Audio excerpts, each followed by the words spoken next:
আপা, তো আমরা আবার শুরু করি প্রথম থেকে। আপনার নাম, আপনি কি করছেন, আপনার কি কাজ করতেছেন? আচ্ছা,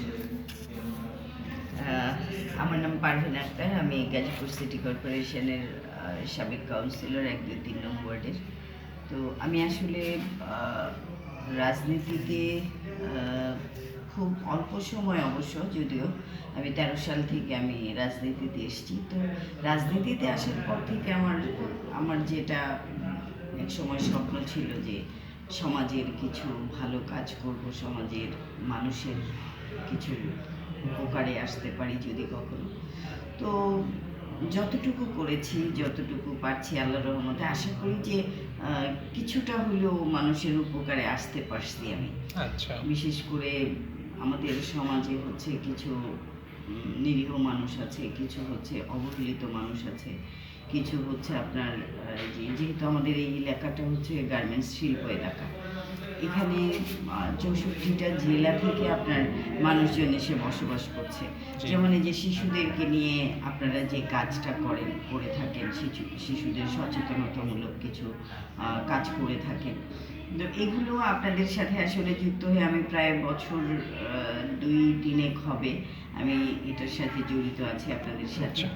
তো এখানেও আসলে এই যে সেবামূলক কাজ, যেটা আপনার শিশুদেরকে সচেতন করা, তারপরে হচ্ছে শিশুদের বা তাদের মায়েদের পাশে দাঁড়ানো, বাবাদের পাশে দাঁড়ানো, সমাজের কিছুটা হলেও আমার মনে হয় আমি এই সমস্ত কাজগুলো করে আমি আনন্দ পাই। আর এইটা যদি কন্টিনিউ, যদি আল্লাহ আমার ভাগ্যে রাখে, আমি যদি করে যেতে পারি, তাহলে আমার কাছে আরো বেশি ভালো লাগবে। আলহামদুলিল্লাহ। তো আপনার তো এই আপনি জীবনটাকে, আপনার এখন ক্যারিয়ারটাকে আপনি পুরো সোসাইটির জন্য মানে ইনশাআল্লাহ সেবা করার আপনার এক বড় মন মানসিকতা রয়েছে। তো আপনার এলাকায় যে শিশুরা, যারা শিশু আছে, আপনি ধরেন ১০ থেকে আমরা ১৮ বছর বয়সী শিশু ধরি, ওদের অংশগ্রহণ সম্পর্কে আপনার ধারণা কি? ওদের সোসাইটিতে, ওদের পরিবারে ওরা কতটা পার্টিসিপেট করতে পারে? আসলে বর্তমান আমাদের দেশের যে প্রেক্ষাপট এবং বাচ্চাদের যে মানে কি বলে এটাকে আপনার, তাদের যে মনোভাব, তাদের যে চলাফেরা, তাদের যে মেধা, মানে সব কিছু মিলিয়ে আসলে অ্যাডভান্স অনেক বেশি বাচ্চারা। সুতরাং কিছু বাচ্চা তো সমাজে থাকবেই যারা একটু কম বোঝে বা কম ইয়েতে আছে। তো বাকি যেগুলো আছে আমার মনে হয় যে তাদেরকে মানে প্রেজেন্ট করার মতো, মানে ম্যাক্সিমাম শিশুরাই হচ্ছে তাদেরকে ওভার প্রেজেন্ট করতে পারছে। বাট ২-৪ জন তো থাকবেই যারা নিজেদেরকে প্রেজেন্ট করতে পারে না বা করতে পারছে না।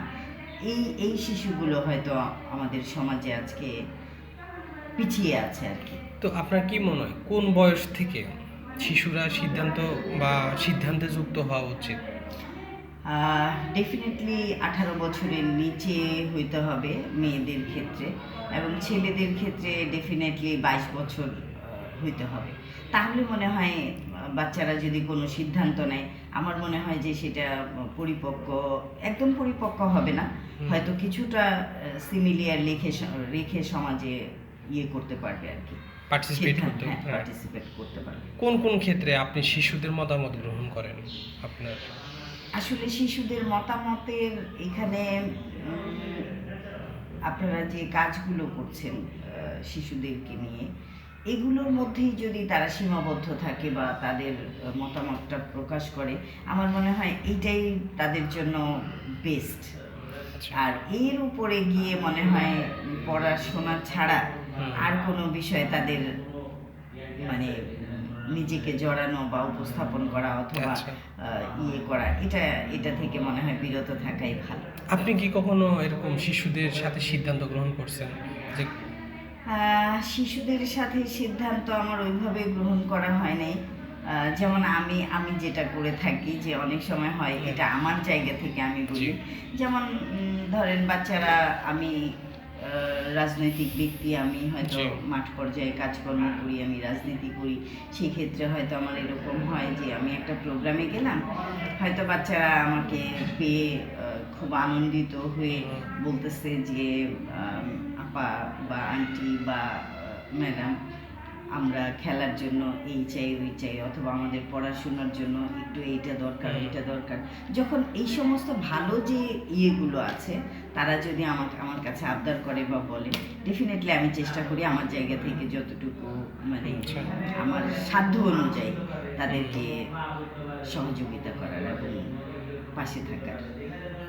আচ্ছা, শিশুদের এই যে মতামত যেগুলা আপনি নিজে পার্সোনালি দেখেছেন, শুনেছেন, ওদের থেকে অনেক কিছু ইমপ্লিমেন্টেশন করার চেষ্টা করেছেন, এর বাইরে আর কোনো চ্যালেঞ্জ আছে তাদের মতামত মানে গ্রহণ করার জন্য? আসলে শিশুরা অনেক সময় অনেক কিছু আপনার বুঝেও সিদ্ধান্ত নিতে চায় বা দিতে চায়, আবার অনেক সময় না বুঝেও আপনারা সিদ্ধান্ত নিতে চায়। জি। তো এটা আসলে আমরা যারা বয়োজ্যেষ্ঠ আছি, অথবা আমরা যারা মানে বোঝার মতো বয়স আছে, জি। তারা কতটা গ্রহণ করতে পারবো তাদের এই বিষয়টাকে, বা তারা যে আচ্ছা। ইয়েটা দিল সেটাকে আমরা কতটা গ্রহণ করতে পারবো, অথবা কতটা গ্রহণযোগ্যতা পাবে, এটার উপর অনেক কিছু নির্ভর করে। তো শিশুদের এই যে মতামতগুলো, তাদের যে সিদ্ধান্তগুলো, এগুলো কি শুধু প্রতীকীভাবে তাহলে আমরা মনে করব, নাকি এটা আসলে বাস্তবের সাথে কোনো প্রতিফলন আছে কি বাস্তবে, নাকি শুধু এখনো বাহ্যিকভাবে প্রতীকীভাবে আছে? এখন আসলে বাচ্চাদের মানে সবাই তো আসলে একরকম হয় না। কিছু বাচ্চারা আছে তারা নিজেদের ভালো মন্দ এটা সমাজে বোঝার মতো তাদের মানে সক্ষমতা রাখে। আবার কিছু ছেলে মেয়ে আছে যারা তাদের ভালো মন্দটা না বুঝেই হয়তো হোমোজিক্যালি বা ফ্রেন্ড সার্কেলের সাথে মিশে, অথবা তাদের পাল্লায় পড়ে একটা সিদ্ধান্ত নিতে যায়, অথবা বলতে চায় বা কিছু করতে চায়। এটা হলো ভিন্ন একটা বিষয়। আচ্ছা, আপনি যে ৩টা ওয়ার্ডের কাউন্সিলর, ১, ২, ৩ বলেছেন মনে হয়। তো এই ৩টা এলাকা নিয়ে আমরা যদি জানতে চাই আপনার কাছে যে এই এলাকার শিশুদের মত প্রকাশের বা তাদের স্বাধীনভাবে কথা বলার জায়গাগুলো আপনি কেমন দেখেন? আপনি ডেফিনেটলি এটা আমি অ্যাপ্রিসিয়েট করি যে বাচ্চাদের কথা বলার স্বাধীনতা ডেফিনেটলি দিতে হবে। তবে নেওয়ার ক্ষেত্রে ভালো, তারা কতটা ভালো বলছে বা কতটা বুঝে বলতেছে, অথবা কতটা উপকৃত হওয়ার জন্য বলতেছে, এটা আসলে আমাদের বোঝার কিছুটা ইয়ে থাকতে হবে এখানে। তবে ডেফিনেটলি শিশুদের বলার অধিকার, অথবা বাক স্বাধীনতা, বা আপনার যেটাই বলি না কেন, এটা ডেফিনেটলি তাদের থাকা উচিত, থাকতে হবে। আচ্ছা, তো এক্ষেত্রে আপনার শিশুদের ক্লাব বা ধরেন তাদের কোনো একটা গ্রুপ, তো সেক্ষেত্রে সেটাকে চালাতে কোনো ধরনের প্রশাসনিক বাধা বা চ্যালেঞ্জ আছে কি? আসলে আমাদের দেশের যে প্রেক্ষাপট, তাতে করে আমরা যেটা চিন্তা করি যে আপনার যেমন কি বলে এটাকে বাচ্চাদের একটা ইয়ে আছে, মানে কি এটাকে কি একটা গ্রুপ বলে আপনার, বাচ্চাদেরকে নিয়ে সেন্ট্রাল কোনো গ্রুপ? মানে বাচ্চাদের ইদানিং একটা আমাদের দেশে একটা মানে প্রথা চালু হয়েছে বাচ্চাদের, যেটাকে বলে মানে খারাপ প্রথা? হ্যাঁ। আচ্ছা, সে গ্যাং, শিশু গ্যাং। হ্যাঁ, কিশোর গ্যাং যেটা, আমি ভুলে গিয়েছিলাম, কিশোর গ্যাং যেটাকে বলে। আসলে একটু এখানে আমাদের ওই মানে আমি ভালো আছি বা একটা শিশু ভালো আছে, তার পাশ থেকে যদি ৪-৫টা শিশু যদি খারাপ থাকে, অথবা 10টা শিশুর মধ্যে যদি 3জন খারাপ থাকে, তাহলে ওই 3জন দেখবেন যে বাকি 7জনকে খারাপ করার জন্য যথেষ্ট। কারণ আমাদের মেন্টালিটিটা এমনই, ভালো জিনিসগুলোকে আমরা খুব কম প্রায়োরিটি দিতে চাই, আর খারাপ যে জিনিসগুলো এগুলাকে আমরা একটু কনসেপ্ট করতে চাই। তো এই জায়গায় আসলে বাচ্চাদেরকে যখন আপনি একটা ক্লাব করতে দিবেন বা ক্লাব দিবেন, সেখানে কিন্তু আমি মনে করি যে ওইখানে যদি প্রপার গাইড না থাকে, গাইডনেস যদি না থাকে, তাহলে আপনি ধরে নিতে পারেন যে ওইখানে কিশোর গ্যাং তৈরি হবে। সমাজে ভালো কিছু আপনি যেটা মানে পজিটিভের জন্য দিচ্ছেন, সেখানে পজিটিভটা না হয়ে কিন্তু আপনি নেগেটিভটাই আপনি দেখবেন যে মানে উঠে আসতেছে বেশি। অ্যাবসলিউটলি। তো আমরা ধরেন এছাড়া প্রশাসনিক কোনো বাধা? প্রশাসনিক বাধা তো অবশ্যই থাকবে, কারণ এই যে বললাম যে কিশোর গ্যাং নামে যে একটা ইয়ে তৈরি হয়েছে আমাদের দেশে, এটা কিন্তু খুব বাজেভাবে বাড়ছে, খুব বাজেভাবে বাড়ছে। এটা আমরা দেখতে পাবো যে দেখবেন যে মাঝে মধ্যে দেখেন যে মাকে মেরে ফেলতেছে ছেলে অ্যাডিক্টেড হয়ে, বা মোবাইল দিচ্ছে না, অথবা নেশা করতে দিচ্ছে না, অথবা মানে যে কোনো একটা ইসের কারণে আপনার বাবা বাবাকে মেরে ফেলছে। এটা মানে কতটা মেন্টালিটি আপনার ইয়ে হলে, ডাউন হলে সে এই কাজগুলো করতে পারে। আমরা মনে হয় এগুলো বিগত দিনে মানে এই 4-5 বছর থেকে মনে হয় আমরা এগুলো একটু বেশি শুনতেছি, কিন্তু এর আগে মনে হয় আমরা এগুলোর মধ্যে অভ্যস্ত ছিলাম না শুনে। তো এইখানে আসলে বাচ্চাদেরকে এই জন্য প্রশাসনিকভাবে প্রশাসনরাও একটু ইসের মধ্যে রাখে যে তাদেরকে এতটাও দিয়ে দেওয়া ঠিক না। আর যখন তারা একটা বসার জায়গা পাবে, তখন কিন্তু তার জবাবদিহিতার একটা জায়গা থাকে যে আমরা এখানে এইটার জন্য বসছি। তো তখন কিন্তু প্রশাসনও হয়তো আমরা আমাদের হস্তক্ষেপের কারণে হয়তো প্রশাসন নীরব থাকবে, কিন্তু আমাদের সন্তানরা নষ্ট হয়ে যাচ্ছে, ছেড়ে দেওয়া যাবে। তাহলে আপা যে ফেসবুকে বা ধরেন অন্যান্য সোশ্যাল মিডিয়াতে বা ধরেন ইউটিউবে যে শিশুরা এখন যে পরিমাণে অ্যাক্টিভ, এটাকে আপনি কিভাবে মূল্যায়ন করেন? ডেফিনেটলি যেগুলো ভালো করবে তাকে তো ভালো বলতেই হবে, আর যারা খারাপ করবে তাদেরকে ডেফিনেটলি খারাপ বলতে হবে, খারাপ হবে। তো ভালো যে যারা করবে তাদেরকে অ্যাপ্রিসিয়েট করব, তাদেরকে সাধুবাদ জানাবো, এটাই আমাদের। ওদের অনলাইনে অংশগ্রহণ যেটা ধরেন ফেসবুকে ওরা মতামত দেয় বা বিভিন্ন জায়গায় ওরা অ্যাক্টিভ থাকে, তো এটাকে আপনি কিভাবে এটা ডেফিনেটলি এটা পজিটিভ ভাবেই নিব আমি, কারণ যে বললাম যে সব শিশুরাই তো একরকম মেন্টালিটির হতে পারে না। কিছু ছেলেরা আছে, যারা ছেলেমেয়েরা আছে যে ক্লাস করতে গিয়ে স্কুল থেকে পালায় চলে যায়, সবাই তো যায় না, 2-4 জন হয়তো যায়। এই 2-4 জনের জন্যই তো আমার বাকিদের প্রতি আমার কনফিডেন্সটা কমে যাচ্ছে। অ্যাবসলিউটলি। আচ্ছা, এই যে রাষ্ট্রীয় কাঠামোর বিষয়গুলো নিয়ে আমরা ধরেন আপনার সাথে যদি বলি, এরকম যে শিক্ষা বা স্থানীয় সরকার বা ধরেন সামাজিক সেবামূলক যে সংগঠনগুলো আছে, এগুলোর মধ্যে কোনগুলো শিশুদের মতামত গ্রহণে আগ্রহী? মানে আমাদের গভর্নমেন্ট বডি, এনজিও ধরেন, অথবা সামাজিক বিভিন্ন, আপনারা তো আছেনই স্টেক হোল্ডার হিসেবে, কারা আসলে শিশুদের মতামত গ্রহণে বেশি আগ্রহী? কাদেরকে দেখেছেন? এখানে আসলে আমি যেটা বলবো, এটা এনজিও গুলোই বেশি ইয়ে করে, শিশুদেরকে সাপোর্টটা বেশি করে। আচ্ছা আচ্ছা, সরকারি নীতি যে পলিসিগুলো রয়েছে শিশুদের জন্য, সেক্ষেত্রে সেটা শিশুদের অংশগ্রহণ কিভাবে, মানে সেখানে শিশুদের অংশগ্রহণটাকে কিভাবে উল্লেখ আছে আপনার জানাশোনা থেকে আর কি? আসলে আমাদের দেশে একটা মানে প্রচলিত একটা কথা আছে যে আইন আছে কিন্তু আইনের প্রয়োগ নাই। যেটা আমাদের দেশে সরকারিভাবে গভর্নমেন্ট অনুযায়ী আপনার শিশুদের জন্য যে কাজ করার কথা বা যেগুলো আইনে আছে আমাদের শিশুদেরকে নিয়ে এটা করতে হবে, এটা করতে হবে, জাস্ট ওগুলো আমাদের সংবিধানেই লিপিবদ্ধ। আচ্ছা, এটার বাইরে আপনার এর কোনো কার্যক্রম আমি দেখিনি। আচ্ছা, এটা না বাস্তবায়ন বা কার্যক্রম না দেখার বা না হওয়ার পিছনে আসলে আপনার কি অভিজ্ঞতা? এখানে আসলে সরকারিভাবে যে কথায় বলে যে মানে যে লঙ্কায় যায় সেই রাবণ হয়, এরকম একটা কথা আছে। আর আমরা সবাই জানি যে সরকারিভাবে যে কেউ দিনটা সময়টা পার করতে পারলে আমাদের মানে গা বাঁচিয়ে যতটুকু আমরা চলতে পারি, তো কতটুকু আমি আমার সমাজকে দিতে পারলাম, অথবা আমার যে কাজটা আমি নিলাম সেই কাজটা আমি কতটুকু আমি এইখান থেকে আমি দিতে পারতেছি সমাজে অথবা দেশের জন্য, এটা হচ্ছে মুখ্য বিষয়। আর এখানে আমাদের ম্যাক্সিমাম মানুষই হচ্ছে আপনার ওই মেন্টালিটির যে আরে সরকারি কাজ করি, আমার মানে দিন গেলেই তো আমি টাকা পাবো, আমার কি দরকার, আমার ওই দৌড়ায় গিয়ে আপনারা যেটা করছেন এনজিওর ভাইরা যারা করছেন, বোনরা যারা করছেন, যে এটা আমাদের কাজে, এটা করতে হবে। কিন্তু এই জিনিসটা আসলে গভর্নমেন্ট ওইভাবে প্রপার্টি কেয়ার না করার কারণে আপনার হচ্ছে এই ইয়েটা হচ্ছে না, বাস্তবায়ন হচ্ছে না। খুবই একটা ভালো পয়েন্ট বলছেন আপা।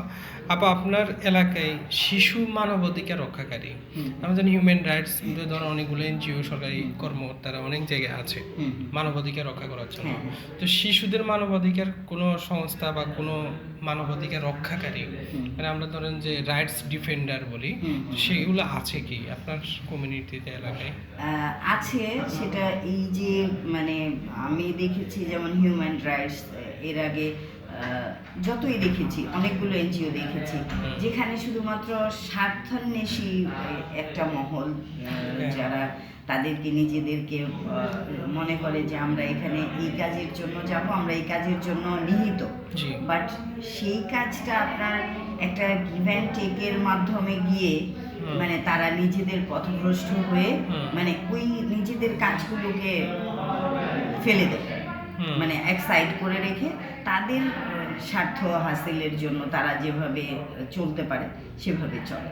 এটাতে আমি নিঃসন্দেহে বলবো যে আজকের যে ভার বা হচ্ছে যে আপনাদের যে এনজিও, এখন কি নামে অনেকগুলো এনজিও কাজ করে বাংলাদেশে, সেভ দ্য চিলড্রেন কাজ করে, সেভ দ্য চিলড্রেন নামে এখন তো মনে হয় 3টা নামে চলতেছে।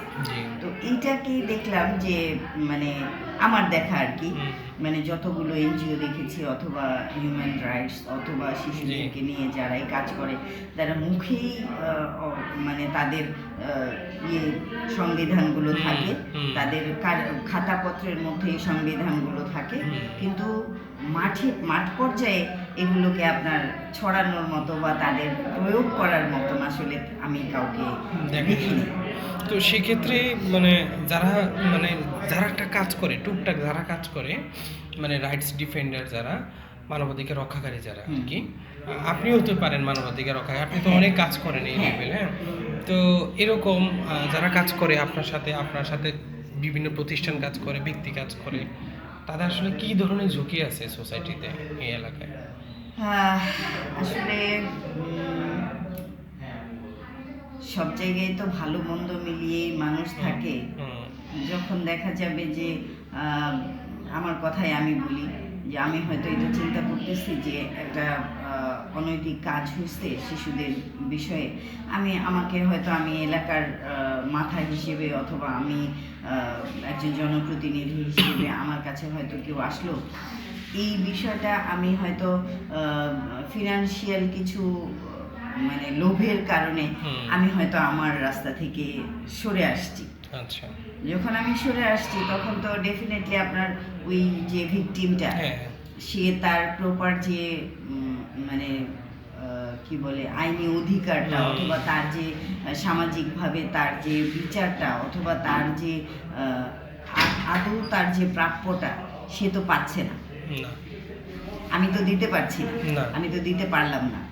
তো এইরকম আমার মতন এরকম মানুষ সমাজে 2-4 জন থাকবে, আছে, এবং এটা খুব কম মানুষ পাবেন যাদের মাধ্যম দিয়ে শিশুরা তার অধিকার অথবা তার যে ন্যায্য পাওনা অথবা তার যে আইনিভাবে তার যে কিছু পাওয়ার অধিকার থাকে, এগুলো সবগুলো মিলিয়ে আসলে সে খুব কম পায় আর কি। সামাজিক চাপের কথা আপনি যদি একটু উল্লেখ করতেন, কি ধরনের সামাজিক চাপ আছে বা কি ধরনের কর্তৃপক্ষ থেকে, অথরিটি থেকে কোনো ধরনের চাপ আছে কিনা? অথরিটি থেকে আসলে কোনো চাপ নাই, তবে হয় এরকম মানে বারবার একটা কথাই আসে যে ভালো মানুষের ভিড়ে খারাপ মানুষ থাকবে, খারাপ মানুষের ভিড়ে ভালো মানুষ থাকবে, এটাই স্বাভাবিক। প্রশাসনের মধ্যেও সবাই ভালো এটা বলা যাবে না, সবাই খারাপ এটাও বলা যাবে না। অনলাইন হুমকি, অনলাইনে যে ফেসবুকে হুমকি দেয়, মানবাধিকার রক্ষা করতে গেছেন, আপনি একটা ভিডিও করছেন, সেটা আপনি হুমকি, এরকম এগুলো কেমন আপনাদের? এগুলো আসলে আমার এলাকাতে আমি খুব কম পাই। আচ্ছা, ঠিক আছে। আসলে যারা এই যে হিউম্যান রাইটস ডিফেন্ডার যাদেরকে বলতেছি, যারা মানবাধিকার রক্ষা করে চলতেছে, ব্যক্তি প্রতিষ্ঠান, তাদের নিরাপত্তার জন্য কি করা দরকার? নিরাপত্তার জন্য এটা একমাত্র প্রশাসন ছাড়া আর এলাকায় যারা গণ্যমান্য ব্যক্তিবর্গ থাকবে তাদের ছাড়া এটা সুনিশ্চিত হবে না। আচ্ছা, আমরা ধরেন আবার শিশুদের কাছে ফিরে আসি। আমরা আলোচনা আর বেশিক্ষণ করব না। তো শিশুদের মতামত গ্রহণযোগ্য করতে আপনার এলাকায় কিভাবে উন্নতি করতে পারি আমরা? এটা আমার মনে হয় আমাদের এলাকায় যারা গণ্যমান্য ব্যক্তিবর্গ জি। আছেন, তারপরে হচ্ছে প্রশাসন যারা হুম, আছেন, হুম। তাদেরকে নিয়ে তাদেরকে সাথে করে আপনারা বড় সড়ো একটা প্রোগ্রাম করতে হুম, পারেন, হুম। মাঝে মধ্যে একটা প্রোগ্রাম করতে পারেন, তাতে করে শিশুদের সচেতনতাও বাড়বে, হুম। আবার হচ্ছে সামাজিকভাবেও আপনারা উপকৃত হবেন, বাচ্চারা উপকৃত হবে, আমরাও উপকৃত হব। আর জাতীয় পর্যায়ে কি পরিবর্তন দরকার? জাতীয় পর্যায়ে আসলে এখন তো ওইভাবে আমাদের নির্বাচিত সরকার নেই, আর যারা আছেন তারা আসলে কতটা এটার প্রতি খেয়াল দিতে পারবেন বা করতে পারবেন আমি এটা আসলে জানি না। আচ্ছা, আমরা ধরেন যদি নীতি পলিসি যেটা আমাদের বা কাঠামোর মধ্যে থাকি, শিশুদের জন্য অনেকগুলো পলিসি আছে, যেমন ন্যাশনাল চিলড্রেন 2011 যে national children policy, children act আছে 2013, এসব আসলে কিভাবে বাস্তবায়িত হচ্ছে? আপনি মানে এগুলো বাস্তবায়ন কি দেখতেছেন? মানে এখনো আসলে ওইভাবে চোখে পড়ছে না। আচ্ছা, বা ধরেন একটা বেসরকারি সংস্থা আছে ইউএনসিআরসি, জাতিসংঘের, হুম, হুম। ওরাও একটা বড় পলিসি করেছে শিশুদেরকে করেছে, নিয়ে। কিন্তু সেভাবে প্রয়োগ নাই, যেটা আমি আপনাকে এর আগেও বললাম যে আছে, অনেক সংস্থা আছে, হ্যাঁ, হ্যাঁ। বাট এটা প্রয়োগের মানে ওইভাবে প্রয়োগ নাই, নাই। জাস্ট নামে মাত্র চলতেছে মোটামুটি সব। আচ্ছা, তো এই যে শিশুদের জন্য যে প্ল্যাটফর্মগুলো আছে, হুম। শিশুদের মতামতকে গ্রহণ করার জন্য যে প্ল্যাটফর্মগুলো রয়েছে, সেগুলোকে মানে সেগুলো আসলে কতটা কার্যকর আপনার এলাকায়? আহ, আহ, আমি যতটুকু জানি বা দেখি বুঝি, বাচ্চারা যদি তারা যদি কোথাও বিপদে পড়ে অথবা মনে হচ্ছে যে তারা তাদের অধিকার থেকে খর্ব হচ্ছে, তাদের অধিকার খর্ব হচ্ছে, তাহলে ডেফিনেটলি তারা যদি কারো দ্বারস্থ হয় অথবা হুম। শরণাপন্ন ধরেন হয়, স্কুলে বলতে পারি, হ্যাঁ হ্যাঁ, ধরেন আপনার কাছে তাহলে আসলো। হ্যাঁ হ্যাঁ, আসলে অবশ্যই কিছু না কিছু সমাধান হবেই হয়। আচ্ছা, আমরা আসলে বাজেটের একটা ব্যাপার স্যাপার আছে সব কিছুর ক্ষেত্রে, হ্যাঁ? তো শিশু অংশগ্রহণ উদ্যোগে কি নির্দিষ্ট বাজেট বরাদ্দ আপনি দেখেন, মানে আপনার এলাকায় শিশু নিয়ে যারা কাজ করে? এটা শুধুই মাত্র আমরা এই যে আপনাদের যে এনজিওর মাধ্যমে আসছেন, এদেরকে কিছুটা দেখা যায় আর কি, আচ্ছা, এদেরকে কিছুটা দেখা যায়। আচ্ছা। এই ক্ষেত্রে বাজেটের যে ব্যবহারটা, হুম হুম। এই ব্যবহারটা করার জন্য কি কোনো চ্যালেঞ্জ আপনি দেখছেন, যে এরা বাজেট ব্যবহার করতে পারছে কি পারছে না? আহ, আসলে আমি ডিপলি ওইভাবে বলতে পারছি না আর কি। আচ্ছা, আমরা ধরেন আপনার যে কোনো মতামত, ধরেন আপনি যতটুকু জানেন বা আপনার অভিজ্ঞতা থেকে, আমরা আসলে ততটুকুই আমরা আমাদের জন্য যথেষ্ট। মত প্রকাশের স্বাধীনতা বা ধরেন নিরাপদ পরিবেশ, হুম, আপনি ফেসবুকে একটা কমেন্টস করলেন, হুম, তারপরে বা একটা 16 বছর একটা মেয়ে ফেসবুকে কমেন্টস করলো, হুম। তার প্রতিক্রিয়া রিপ্লাইতে প্রচুর পরিমাণ সে বুলিংয়ে শিখে, হুম, হুম। যেটা নিয়ে বাংলাদেশে অনেক কথা হচ্ছে, হ্যাঁ, হ্যাঁ। শিশুদের এই ধরনের জায়গাগুলো খর্ব হচ্ছে। হুম, হুম। তো সে জায়গা থেকে স্কুলে বা আপনাদের কমিউনিটিতে হুম। শিশুদের মত প্রকাশ করতে কোনো ঝুঁকি বা বিধিনিষেধ আছে কিনা?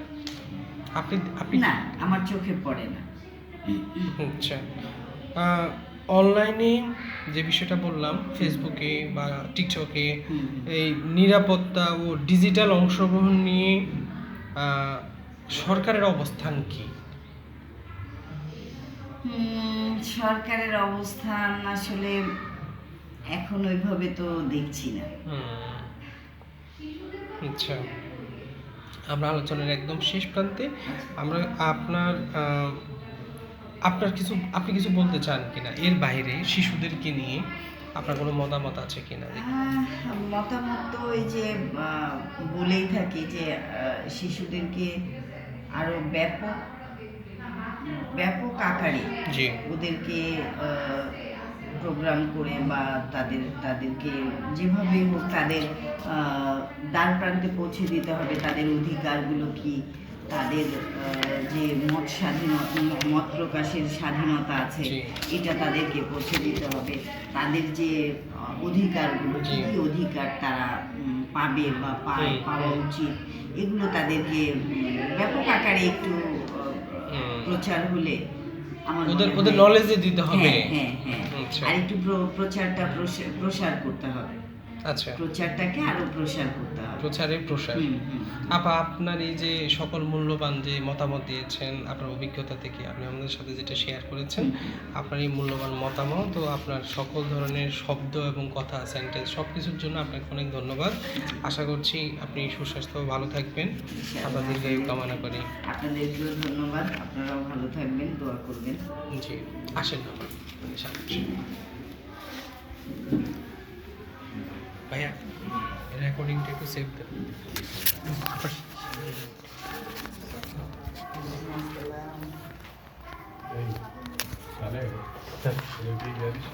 ভাই জি ভাইয়া। একটু আসতে